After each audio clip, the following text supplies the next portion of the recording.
What's up, guys? Let's go over the TWAB for this week, and we are in fact 2 weeks away from Witch Queen. For Titans, Ward of Dawn can now be almost completely instantly activated when also becoming the fastest super cooldown 0 for ease of access. This change makes Ward of Dawn even more of a powerful defensive tool, which is amazing for Titan users. Set and Shield will let Titans harness their inner Captain America and throw shield empowering range damage as a shield bast guaranteed for full overshield, which is awesome, man. For Hunters will still be the idiomatic of stealth and will even more control over what the enemy will see or don't see. Mobius Quiver changes with fire off a volley of 3 arrows that can track targets and make them volatile when tethered. Deadfall will see the Void Archers pull the in enemies in a desired location from surface and target impact, which is cool. Usually, you know, tether is just like, I'm just going to attach my tether to all these enemies and slowly stop their movement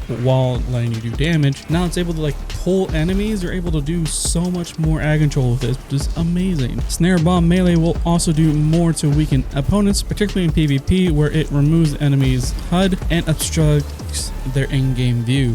For Warlocks, float like a Warlock is seen like a bee because Void 3.0 fine-tunes what makes Warlocks so valuable and makes them truly a force to reckon with. The Void Nova Warp Super with the Vortex Super enhancements allow players to teleport efficiently to unleash the ultimate Void attack while drawing enemies in and trapping them within a web of damage. Void Bomb with Cataclysm enhancement allows for more control when Warlocks are on the hunt for enemies to take out, particularly in PvP instances, and detonations will disperse into small tracking projectiles. Shoot the Nova Bomb and it will detonate early. Wait, so this actually means the player who casts Nova Bomb will be able to detonate it early? That'd be cool, because that means people who try to go away when they're almost out of range, if you detonate it early, it might actually kill them, which would be actually pretty cool in PvP. Let you see a lot more Nova Bombs. Void 3.0 Melee with Pocket Singularity unleashes a void that detonates when nearby foes, makes them volatile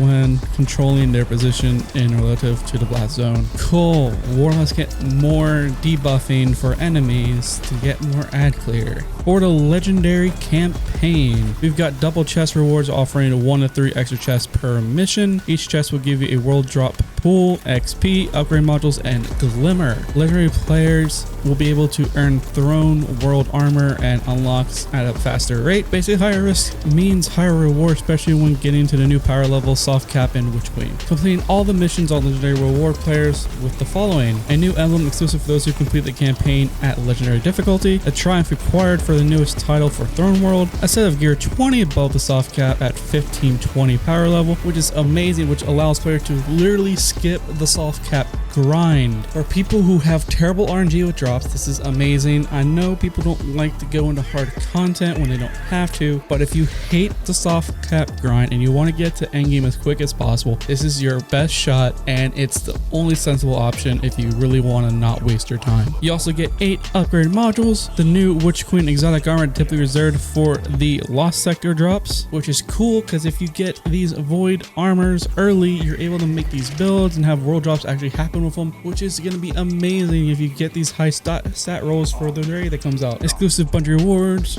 and more on that in the future. Each weapon, each mission caps your power similar to contest mode and GMs, so that all guardians have an even playing field to avoid feeling like every step is a grind. Each mission launch screen will have a skull displaying each mission's max effective power. We also don't want to trivialize the darkness encounters compared to solo play, so you're limited to 1 revive per player per each darkness zone and a shared timer of 40 seconds before an automatic wipe happens. While said it time and time again, but you have to go and stay near your friends to be ready and able to pick them up when they fall. They're really taking the darkness mechanic of raids where each player only has 1 revive and it's on a timer, so you have to literally play your life most of the time, so not everyone just go trigger happy and ability happy and causing so many deaths. This is a really good step forward because people like to just assume their life isn't necessarily safeguarded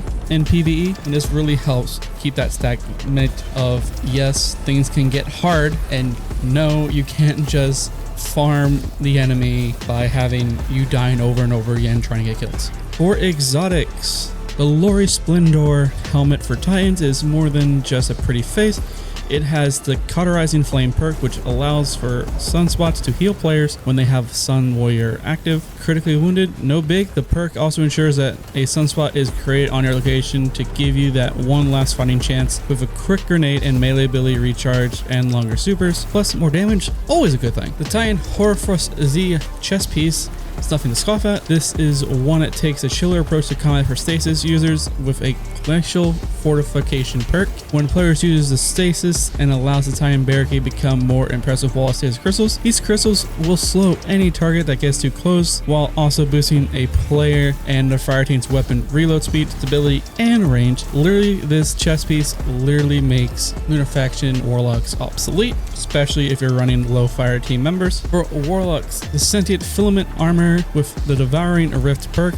These shiny Warlock sticks of power will grant players Devour when casting their Empowering Rift, allowing for damage from both allies and individual players, the ability to destroy foes, but with style. This is literally going to make Healing Rift obsolete, just because with the added power of Empowering Rift and the power Devour, there's really no reason to use Healing Rift if you're using this exotic. Next up is the Amokansi Gauntlets for Warlock with the Fervid Cold Snap perk. This nifty look allows for Cold Snap grenades to have an additional charge that will recharge faster when it makes a direct impact. The Seeker spawned from these Cold Snap grenades travel further to bonus. This is going to be really annoying in PvP, especially when people actually like to run Stasis Warlock.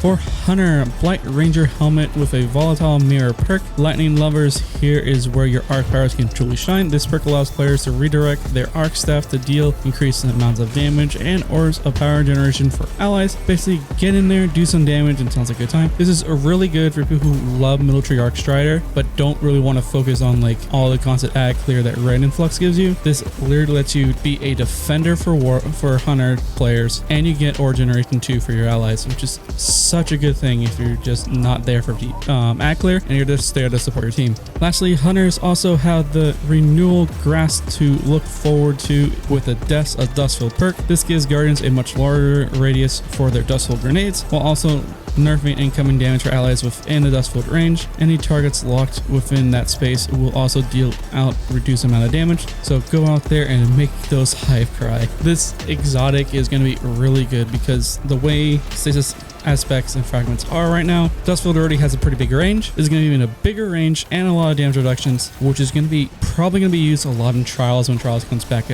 after Rich Queen launches. But this is also going to be really good, especially for people who love to be a stasis support on Hunter, and especially if Focus Lens makes a comeback in the near future. But that in fact is the TWAB for this week. I stream every Tuesdays, Thursdays, and Saturdays over on Twitch. Link drop me down description below. If you're the vibe I give off, be sure to hit the follow button. We chill on Destiny and other PvE games. If you enjoy the videos I put on YouTube, be sure to subscribe button and the bell notification so you don't miss a video I upload. Mostly Destiny content with all the info and gameplay helps I can possibly give. Hope you all have a fantastic day. I'll see you next stream, next video. Bye guys.